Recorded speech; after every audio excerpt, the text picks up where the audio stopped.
नमस्कार दर्शक बंधु पाणीपाग अपडेट रे आपण को स्वागत। दर्शक बंधु जेतेबेले पाणीपाग बा ऋतु रे कोनोसी बड़ परिवर्तन हुए सर्वप्रथमे जना पड़ जाए कि आगो को कौन हेबो। सेही बेले दर्शक बंधु वर्तमान लघुचाप को लेकिन आगो को कौन हेबो बोली जहाँ जना पड़ुछि वर्तमान स्थिति रे। कारण वर्षा हेउछि कोउठी प्रबल वर्षा तो कोउठी मरुड़ीर स्थिति देखा मिलुछि। कमेंट बॉक्स में लगातार कमेंट आसुछि आम जिले में वर्षा हो ना कौन पाई बिल रे पानी नाई रोइबु केमिति बेउषण हब केमिति। तेबे दर्शक बंधु बर्तमान आलोचना करबा कौन पाई वर्षा कम रही एवं आगामी दिन में वर्षा एवं लघुचाप नहीं सब कौन बड़ खबर रही आलोचना करबा आज वीडियो रे। वर्तमान स्थिति में आपड़ सैटेलाइट इमेज देखिपे दक्षिण भारत और उत्तर पूर्व भारत विभिन्न राज्य को संपूर्ण मेघुआ पाग देखा मिलूँ वर्षा होउछि।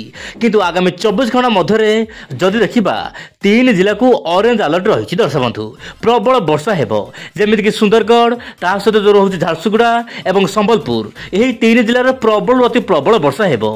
मयूरभंज विभिन्न अंचल में प्रबल झड़ वर्षा देखा मिलूँ। ता सहित नुआपड़ा और बलांगीर ता सहित बरगढ़ सोनपुर बौद्ध यही सब जिला स्थान स्थान प्रबल वर्षा हो पारे। या सहित ओडिशार विभिन्न अंचल में हाल्का मध्यम वर्षा हेबो किंतु कौन बड़ वर्षा आगामी दिन मानक हेबार आशा नहीं। दर्शक बंधु 5 जिले में बहुमात्रा वर्षा कम थिला ये जो लघुचाप सृष्टि है बर्तमान से सामान्य भरण होइछि। नुआपड़ा बलांगीर जिले में बर्तमान नॉर्मल रेनफॉल दिया जाइछि माने भल वर्षा होइछि बोली एही 2 जिला को बर्तमान डेफिसिएंट रे रखा जाय नाही। किंतु एबे भी आपनकर पुरी एवं गजपत जिला को डेफिसिएंट रही माने वर्षा बहुमात्रा रे कम रही। किंतु आगामी दिन जदि वर्षा न हुए यही 2 जिलार स्थिति संगीन होबार आशा रही। तेज वायुर चलन माध्यम जानिबा वर्तमान स्थिति रे पाणीपागर चित्र। उत्तर बंगोपसागर तत्संलग्न बांग्लादेश उत्तर ओडिशा उपकूल थिबा लघुचाप वर्तमान धीरे धीरे आगू बढ़ुची। घंटा प्रति प्राय 20 ରୁ 30 किलोमीटर बेगरे यह पश्चिम उत्तर पश्चिम दिगु आगू बढ़ुची। किंतु यार प्रभाव आपण देखंतु सीधा सड़क वायु दक्षिण रु पूर्व को जाउची। ता सहित प्रशांत महासागर रे गोटे टाइफून मध्ये सृष्टि होबार आशा रही जार प्रभाव दर्शक बंधु वर्तमान बंगोपसागर मध्ये सामान्य भाव में पड़ी पारे। केमिति पड़िबो मु कहबाक चाहिबी हे तार पूर्व आपण देखंतु वर्तमान लघुचाप आपंकर पश्चिमबंग उपकूल ही रही धीरे धीरे आगू बढ़ुची। पश्चिमबंगर विभिन्न अंचल में प्रबल वर्षा देखा मिलूँ। आम राज्य जमीक मयूरभंज केउंझर में जबरदस्त वर्षा लगी रही। केउंझर मयूरभंज विभिन्न अंचल में प्रबल प्रबल वर्षा सहित झड़ वर्षा जारी रही। किंतु यही वर्षा आगामी 24 घंटा पर कमिज। सहित दर्शक बंधु वर्तमान जेहेतु दक्षिण पश्चिम मौसुमी सक्रिय रही यार प्रभाव में आपड़ देखते बालेश्वर में प्रबल वर्षा रही पारे। ता सहित भद्रकर पश्चिम प्रबल वर्षा रही पारे।